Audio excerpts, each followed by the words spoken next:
Zachariah. He was a nice person. He was a decent person. He was very smart. He was the only Christian in the whole of the school.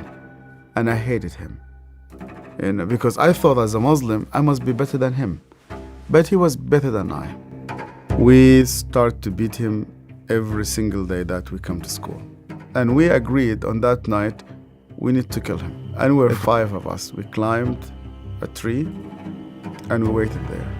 And the minute that he just went under the tree, we jumped at him. We broke his arm, we broke his leg. He started to bleed. And because he started to scream and begging for help, I put my hand in his mouth so that no noise will come out of him. I felt very proud. You were actually doing something for Allah. You want to please Him. And suddenly, he could no longer breathe and we could not hear his voice. We left him in the wood between life and death. We went back, you wash yourself and you pray. And Zachariah never came back. I was born and raised up in a very, very fanatic Muslim family. When I was a child, my father brought me to a Quran school. I was only 8 years old, and my father just dropped me there. They shaved my head, we sat in a circle. The shaykh sat in the middle of this circle, and he has a very long whip. I was forced to memorize the Quran. Every mistake that you do, this whip will just come right in the middle of your head. You're not allowed to cry, because in our culture they tell you men never cry. I was crying every single night. And they told me you belong to the Islamic Ummah, and that's why you fight for it, you stay loyal to it. I started to hate people, to hate everybody who's not a Muslim. And I especially used to hate the Jews.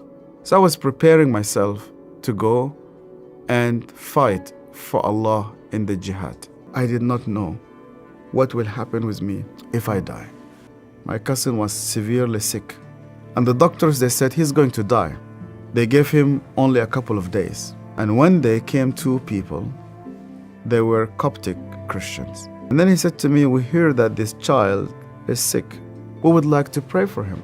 And only out of politeness, I told them, okay. And they started to speak to God like a person that he speaks to his friend. They said, God, please heal this child. The minute that they said Amen, this child opened his eyes for the first time in 4 weeks. He started to move his hands. He started to speak. He sat down in his bed and he started to walk. And one of those 2 persons who prayed sat down with me and he said to me, you know what? The real miracle is that God wants to change your heart. Do you believe that Yeshua is alive? And I told him, yeah. Because according to the Islamic tradition, God took him to heaven and he's alive and he will come back one day. And he said to me, because he's alive, you can speak to him. That changed my entire life. And when I started to read the scripture, nobody needed to convince me to love the Jewish people. The only way for Muslims to start to love the Jews is when they meet Yeshua. And when I decided to follow Yeshua, my grandfather and my father said to me, you are no longer one of us. They made a funeral. They invited friends and family. They brought a coffin to the cemetery and they said, our son is dead. I said to God, where are you? I hear this voice. You know that the grave where your name is written, you know that grave is empty. And guess what? My grave is also empty. I went to Egypt for the first time after many years, and I was in a pastoral conference. And one of the Sudanese pastors came to me, it's an elderly man, gray hair, started to speak to me and he asked me, where did you come from? I told him my story. He started to cry. And then I asked him, why are you crying? And he said to me, do you remember me? My name is Zachariah. And suddenly, I remembered him. The last time I saw him, it was in that dark night. I could hear suddenly the way that he was screaming, even though that was 25 years.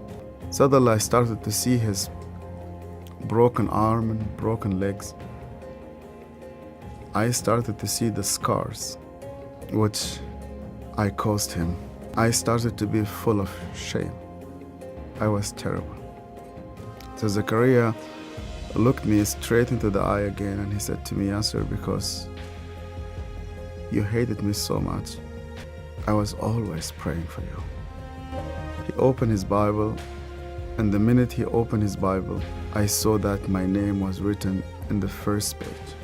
I hated him. He prayed for me.